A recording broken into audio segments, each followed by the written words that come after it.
Hey, welcome back. I'm Connie Koch, and I'm back in my sewing school, the sewing project, and we are here for week 2.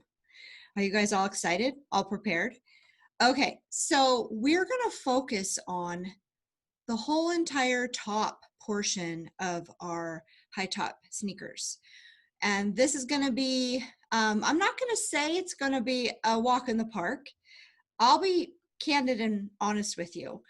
I actually messaged Ms. Appletotes herself and said, oh my gosh, this was the most challenging pair of shoes I have done to date.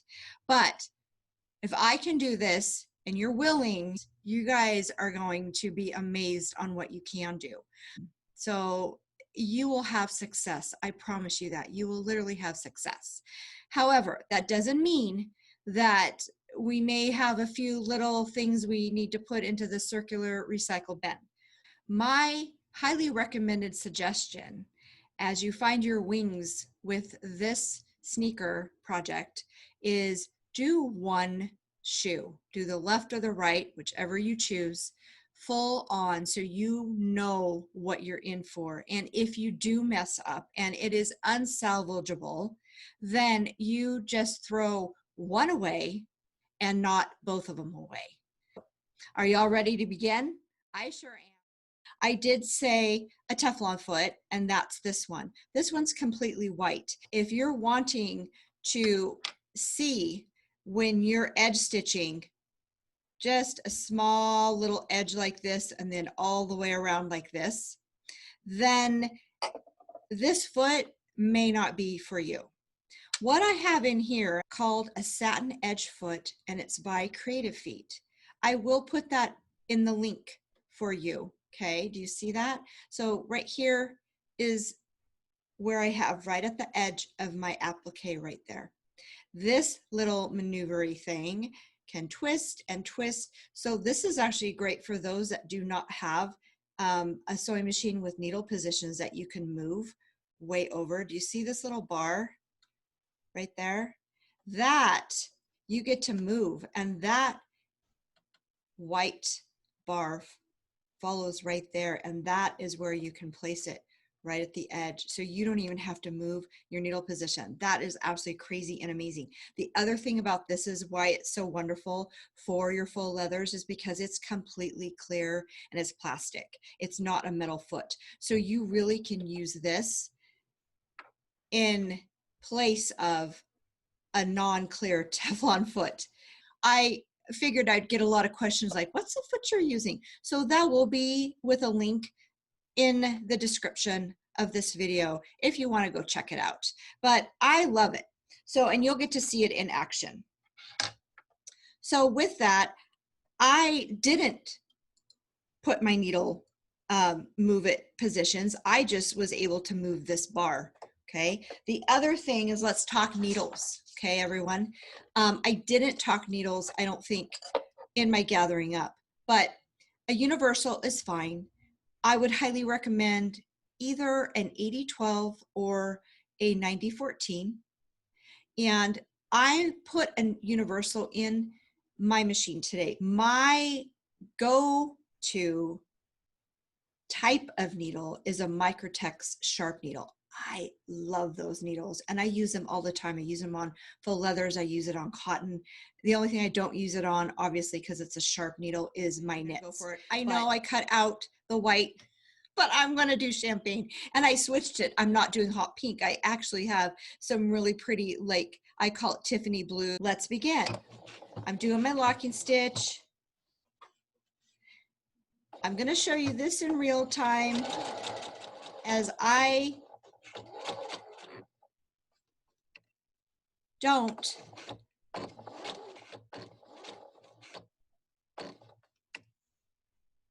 go fast, and I am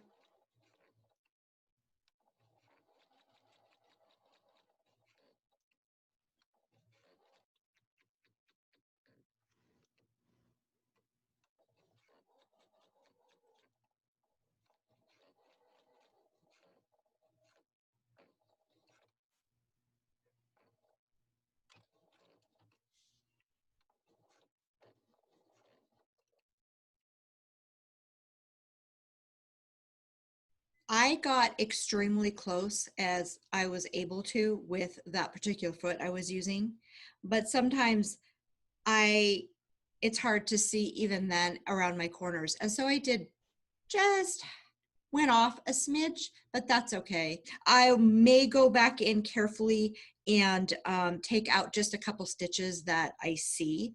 But other than that, this is how it's going to look. And you won't even notice that if you use some thread that is color matched. And this is the back side. And as you see, this is where it kind of went to. But we have our upper applique now finished. So the next step is we need to put our tongue on.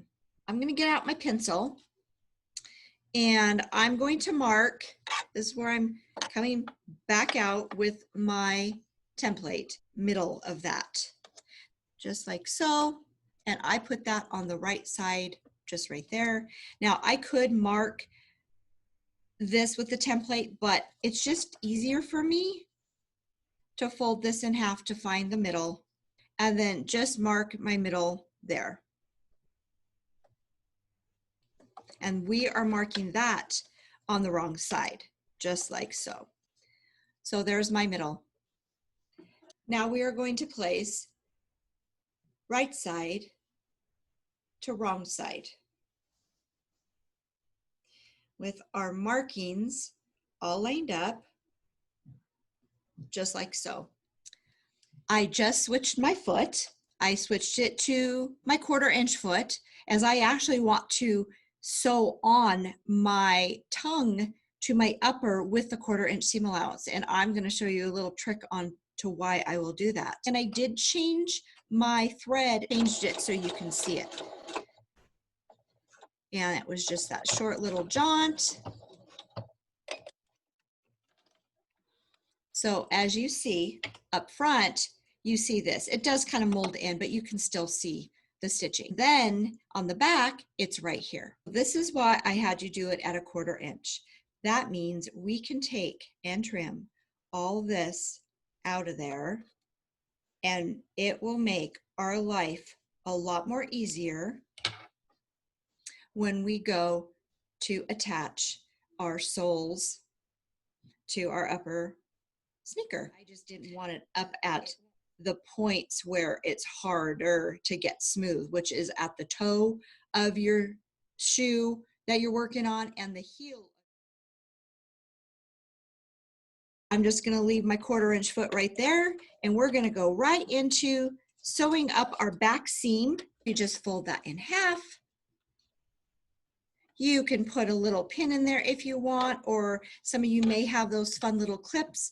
I sometimes, just because it's so small, I don't use pins or clips.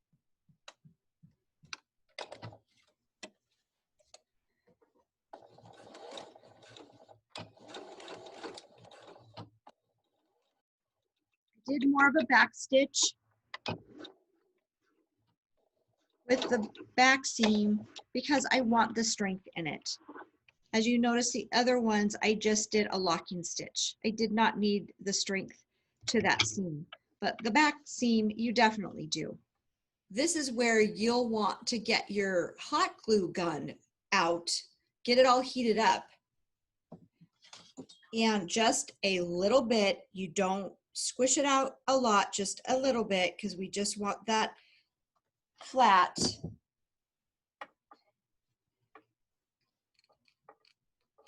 This makes it much smoother for you to have it going on and off your doll foot. Plus it looks a lot neater. And I didn't use regular glue because I wanted this thing to be fast so I can move on with my next step. So there you have it. You now have a nice flat back seam in the back, just like so.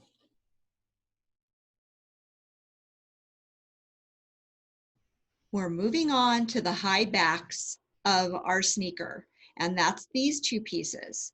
So what's going to happen is we want to sew them together, right sides together. I will be sewing the short slide, this top long side, and back down the other short side. We are leaving this bottom straighter edge open. You do not want to sew that up.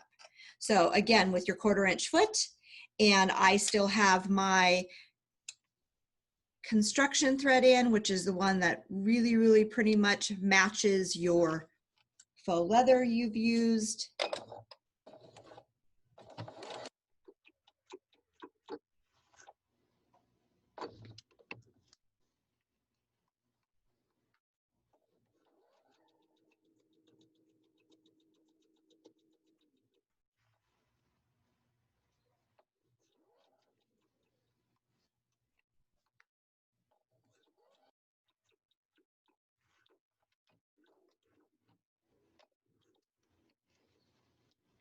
Here we go. Now we have our high backs all sewn up. Okay, so this is a trick that you will want to use when you're working with the faux leathers with your seam allowances, especially when you know you're turning it right side out. And mind you, remember, this is the pliable one. If you have it any thicker, it will get a little challenging, but it's doable. Just make sure you let it know who's boss. So how we want to make a smooth line on the outside is I'm doing what's called grading a seam allowance. I just snipped one layer close to the stitching. And then I will do that for this whole entire top layer.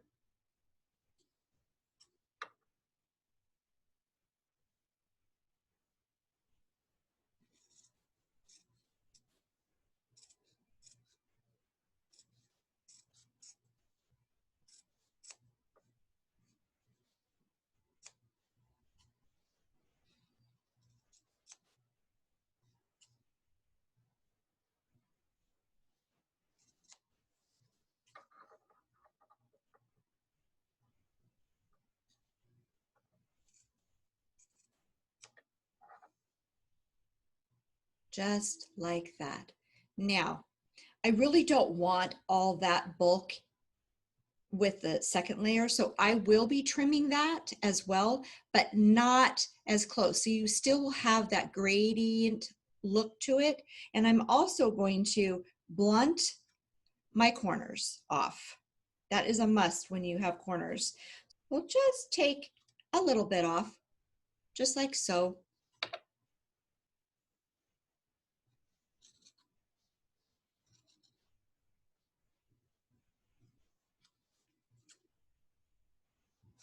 So now we're ready to turn.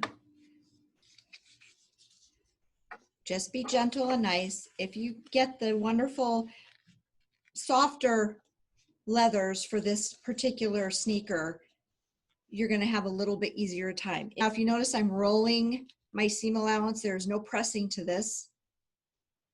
And I took a pointer presser that I had. You can have a blunt chopstick.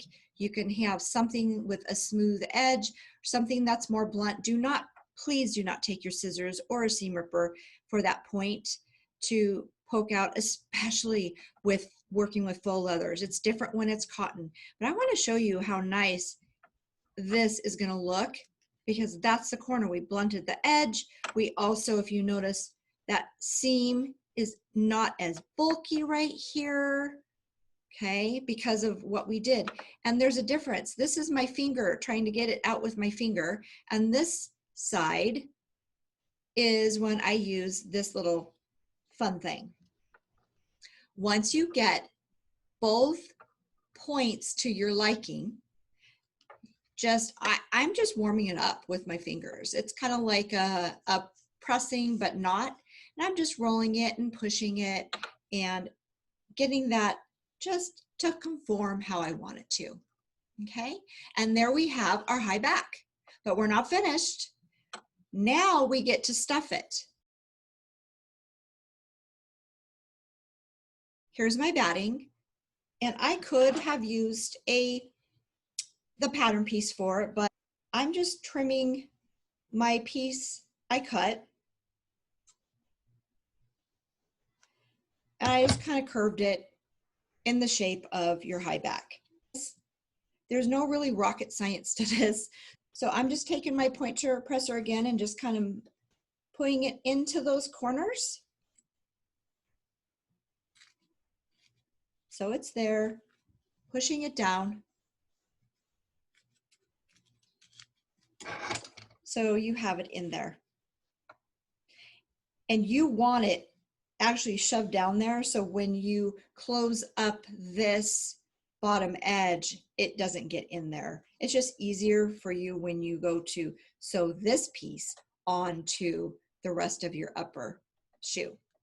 So if you would like, you can put back on your Teflon foot. Right now, I'm just going to keep my 1/4 inch foot on there, which might get a little sticky, but I'm just going to shove it through.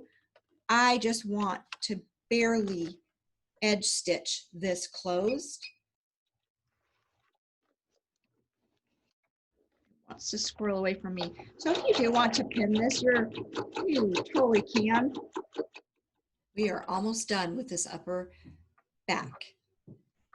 We will now, with my contrasting thread, because I'm using it, but we want one stitch right in here, and that will get the wonderful design of the high back to really be exactly what those high back puffy Velcro shoes were all about. I'm all set up to do my top stitching. I have my blue contrasting thread back in. And if you noticed, I did put my satin edge foot back on because I'm using that more as my Teflon foot, and I'm going over all the right side of the faux leather, and I don't want it to stick on me. I did move my stitch length to a 3.0 millimeter. The reason why is because now we're getting into a lot of thickness, and I didn't want that 2.5 like our normal stitching. This is 2 layers plus stuffing and batting. I moved it to 3. Now, when I placed my foot on my machine and I went to get right kind of at that edge where I want it, my foot went like a ski. Okay, if you know what I'm talking about, like the ski goes up, like it's down here and then it goes up. So what I did was I just took, and I know I have different things. I have like a Gina-majig. I have, some people might have a hump jumper, but with this particular foot, it was way too high for that. So I just took a piece of fleece, folded it up, height I want it, and now my foot, if you notice, is all even. So that will help you out in your starting of something that is super bulky like this.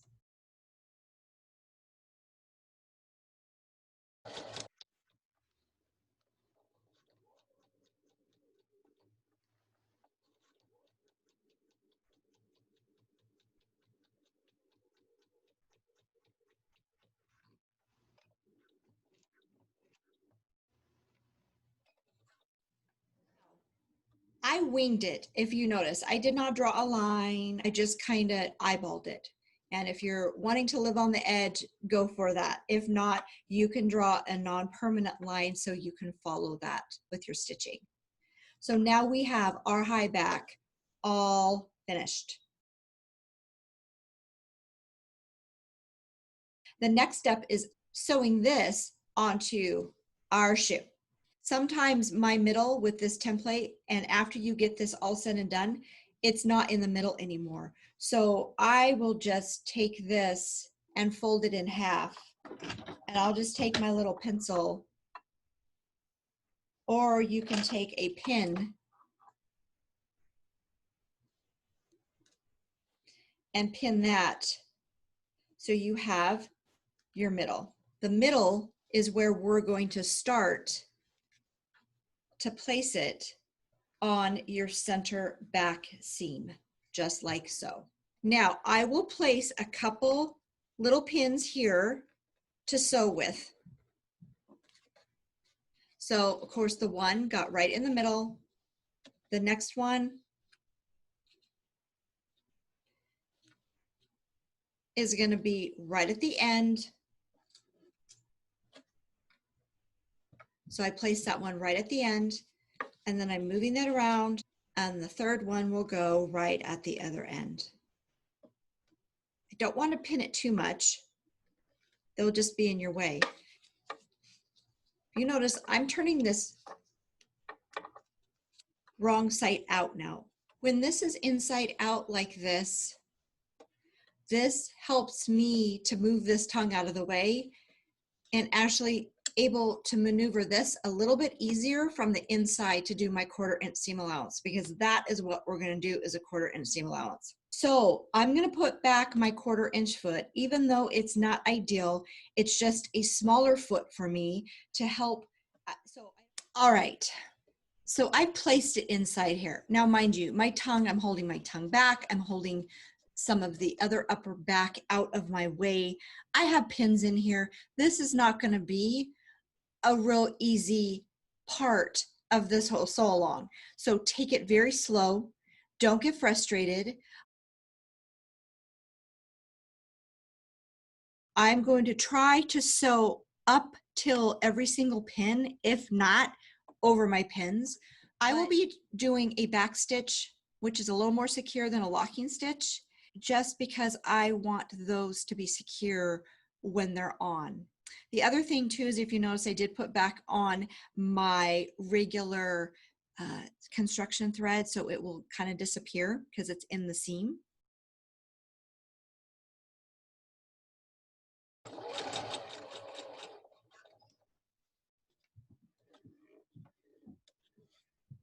I just maneuvered that back, and that pin is going to be in my way, but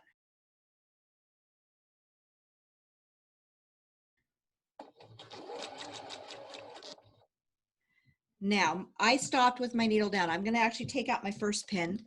So I moved and I shifted, so I'm still flat in there. There's my middle pin. I'm going to take that one out. I'm also going to lift my presser foot up once again.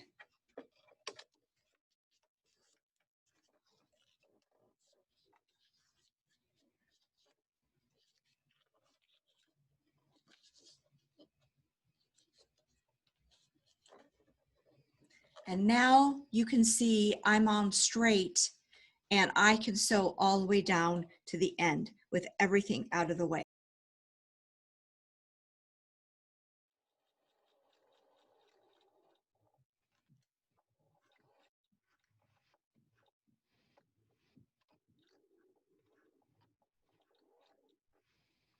Now let's see how we did. Let's pop that up.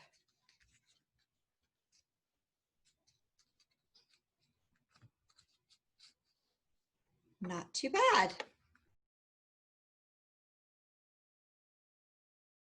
Now, in the instructions, what's next is a top stitch right along here. Now, this is my cheater method that I'm going to give you, because I'll be honest with you, you did this far and you did this good, you may not want to do that top stitch. So what I will do is I'm actually going to cheat, and I'm going to put little hot glue underneath my seam and hot glue that down. Then you fold over this 1/4 inch. See how it's now the 1/4 inch is folded over from our high back.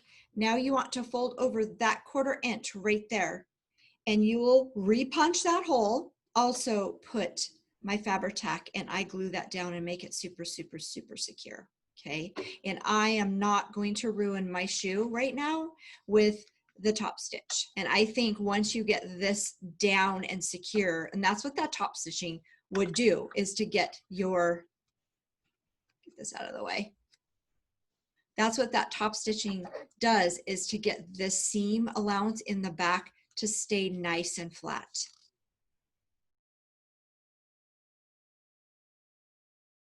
I'm not going to hit it with the hot glue. I'm just going to hit it with Fabri-Tac, because I think that will be soft and pliable for our next steps. And you definitely want to make sure that this sits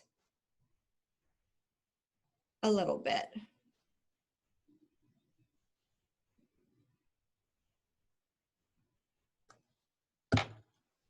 This will just roll right up, and you can just press it. Press, press, press. I did the high back first. You can go right into getting this finished. But for my video purposes, I'm going to wait on this for the very last because I don't have the time to sit and have that dry for me. But this one I'm okay with. Okay, I wanted to show you what I did. You can either use your hot glue gun or you can use your Fabri-Tac.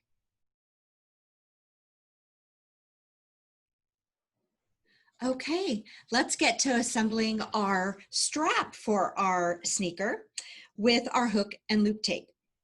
So there's the hook side and there's the loop side. If you notice, my hook and loop tape are not like a total square. I kind of just cut it to sort of wanting to conform with my rounded part of the strap.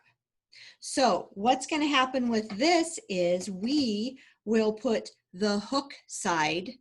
So the loop side is actually going to be laid over here, and this will be applied to our upper high back. But the hook side will be placed on the right side of one piece of your strap, just like so. A little bit of Fabri-Tac to hold that down for me while I sew it. Now, all I'm going to do is sew just the very ends of these areas right here. I am not going to go all the way this one because we will, when we put these two together, we are going to be sewing around the edges, and that will be in with our stitching. I still have my 1/4 inch foot on.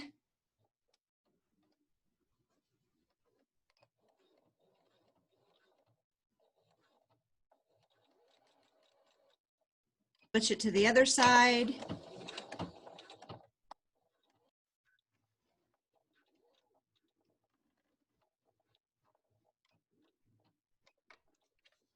Now, you honestly do not have to worry about how ugly that looks on the wrong side because we're taking wrong sides together now, and we will be gluing these together before we stitch so they don't slide out on us. So wrong sides are together. With our Fabri-Tac, this we don't even want to begin to turn it right side out. And just make sure it's all nice and firm. And while this is setting up just a little bit, this is where I will switch my foot again to actually my Satin Edge foot that I'm using as a more like a Teflon foot because I want to edge this. I'm all set up, and I just wanted to show you that I actually am starting from the straight edge where I want to begin my stitching, and I will be stitching all the way around the curvy edge and ending right where I began.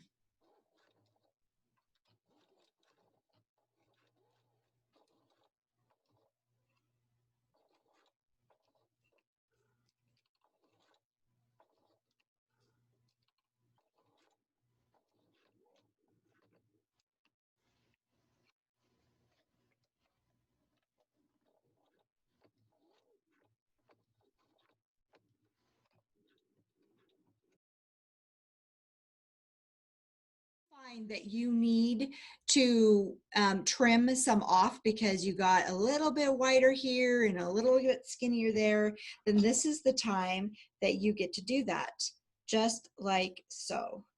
And nobody's gonna know that you stitched this up and you trimmed it. They're just gonna think that you just worked magic.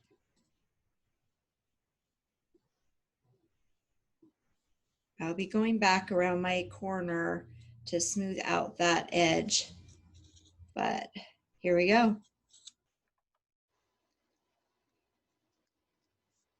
And there's the back of it, just like so. Now this will be all ready when we're ready for it to attach to our high backs. So we're going to put this aside now. I want to let you know that I actually put it on already behind the scenes because I wanted it to be nice and glue basted for me. Now, this is another cheater I'm going to tell you. I have the softer faux leather, so I am going to directly stitch the edge around the back applique.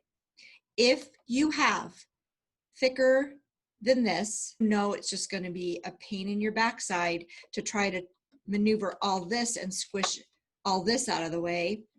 Then here's the other cheater. Take your back applique, we call it faux stitching, stitch around the edge all the way around. You don't have to do the bottom, but just stitch all the way around. And you want to make this permanent, so I would not use Fabri-Tac. And I know she had mentioned contact cement. Actually, I think I said rubber cement, but it is contact cement. Follow the manufacturer's instructions with this, and it will take a little bit time to set up. So you're just going to have to, put it away and come back to it after you put this. But there is no stitching around there. That's why you want that faux stitching all the way around.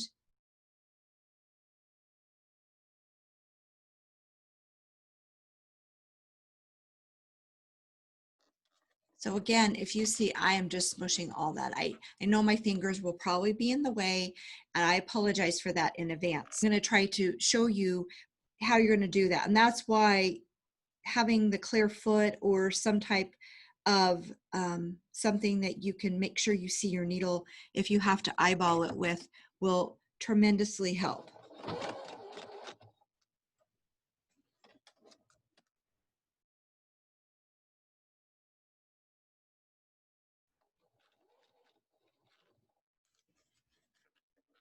If you notice, I'm making sure that I have everything out of my way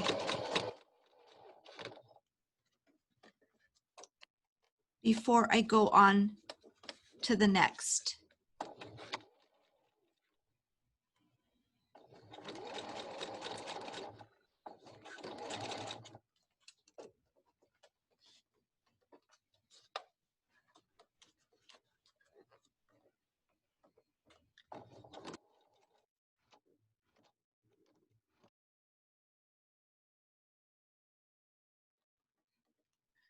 You see how I am muscling that down? You really want to mush the heck out of this because you have to have that flat down or you're not going to muscle through it.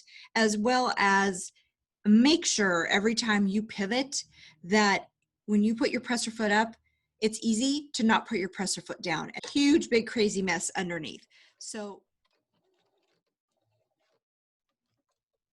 I'm just going to keep it real with you. Notice I didn't get my stitching quite smooth right there, okay? But what you can do, and it's even here and it's even here, but it's not even here.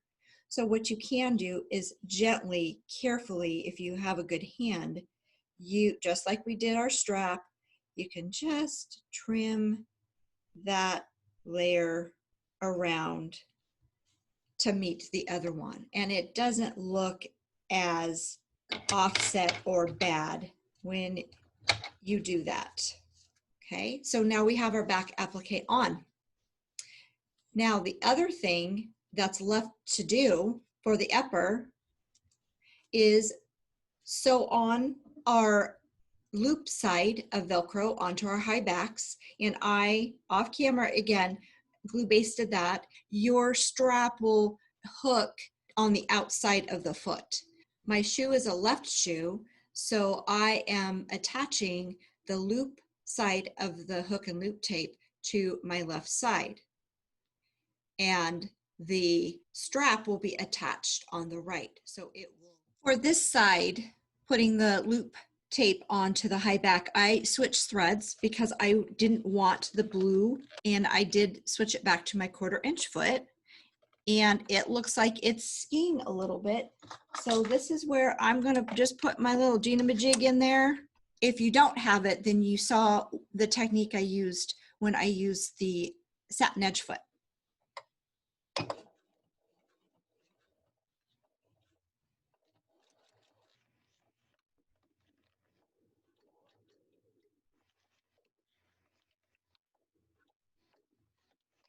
Now that's sewed on, and if you notice, I did sew it on all the way around. So let's get to the strap side.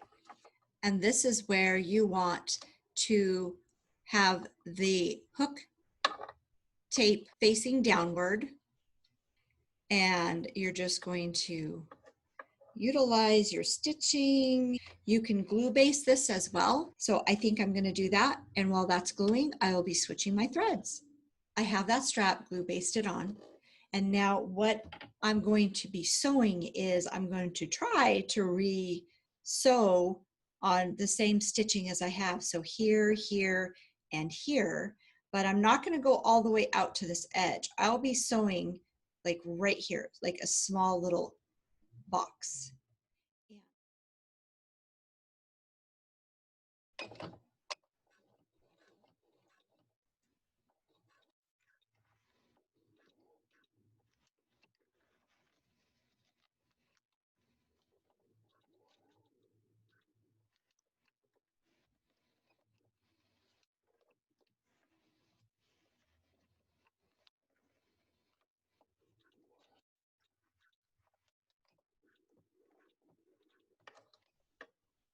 There we go. And there is the front, all finished, of your upper sole. Wow, we did a lot today. We really did. And you guys, you're going to be amazing. What I wanted to just highlight at the end of our week 2 is that, yes, if you use contrasting thread, you're going to be switching back and forth, probably a lot more than maybe you have been in the past. I don't know. I love contrasting thread. I love the pop of the color. I do it all the time. So it's not anything that wears on me. However, you also notice I switched Pressor feet, and you will want to do that. That is a must when you work with faux leathers. Just know that it's well worth all your efforts by switching your Pressor feet, utilizing your thread colors if you so choose, and maybe this time around you're not going to, and it's all going to be beautifully monochromatic, and that's a gorgeous sneaker too, don't get me wrong. And I honestly probably would have done that with this one if this little shoe was not making a debut on camera. And again, I said at the beginning, maybe do one of your upper shoes first. So if by chance this didn't turn out, then that can be tossed and you can quickly cut out a new one, and you're not wasting 2 shoes and all your time. So thank you for joining me for week 2. I'm excited. The last step is finishing off, and we have soles to put on. Have a great week. Happy sewing, and we'll see you real soon back in the sewing room.